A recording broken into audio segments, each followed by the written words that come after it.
It's also a tough thing to choose what exactly you want to do, because CG, 3D, whatever, it's so broad.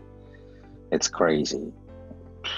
I probably will be safe saying it's one of the craziest deep industries as well as expensive one, because you can do so many things. And I think one of my key values as a business asset, if I can say that, is that I know everything about everything, literally.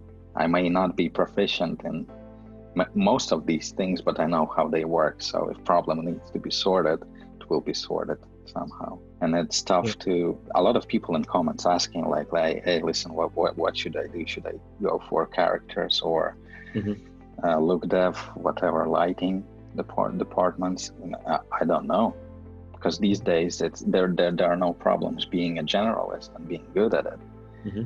And in our particular business, only now we start to somehow introduce specialists that are dedicated to some tasks that have some strengths over being a generalist. So we just hired a guy who's a really strong dude in look dev and lighting, texturing, matte paints, all that kind of stuff. Another dude is really proficient in organic animations like people, keyframe animation, that kind of stuff.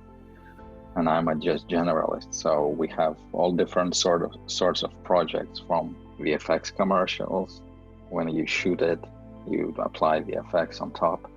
We have full CG commercials. Then we have live events that needs a lot of technical planning, from screens being built in arenas and all that kind of stuff, how the content will get split, building scripts in Fusion or Nuke that will divide the content into screens, all these logics. So yeah, it's tough to choose what you want to be. Yeah, I think that's the really tricky thing, because I think everyone is kind of like, where do I begin? And it's so easy to get overwhelmed. Me personally, I feel like everyone should start as a generalist, but I do think at some point you need to start to specialize, even if it is just more your messaging as like a personal brand, to be able to differentiate you from everyone else. But how important do you think it is for any artist to still learn and obsess about all the other areas? So as you mentioned, being more of a generalist, but you know everything, how important do you think it is for others to at least have some understanding of all the different departments and what they do and how things work? Because even if I'm in, a character animator, I think understanding some rigging, some modeling, it's going to help me at least be able to problem solve or communicate problems that I have or needs that I have to other people in the departments. But also, if I understand lighting and everything else, it's still strengths that I need to know at least a little bit. And then other areas like effects or compositing, knowing lighting, shading, a little bit of scripting, all these other things, it just helps kind of build up your strengths overall.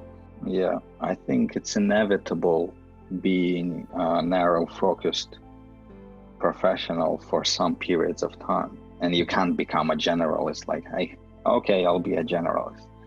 Generalist is exactly person, it's a director.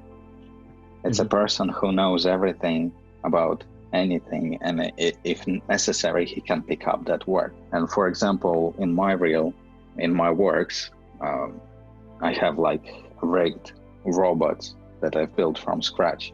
But that was the only time I did it. I never done any robots since then. I was just curious about that particular topic, like harsh surface modeling and rigging for robots. I learned that, that's gone. Same with cars, same with environments, macro shots of some textures and all that kind of stuff. I may not even be doing it for the rest of my life, but I've done it once. And at that moment, I was like lighting and texturing artist. I painted all the textures.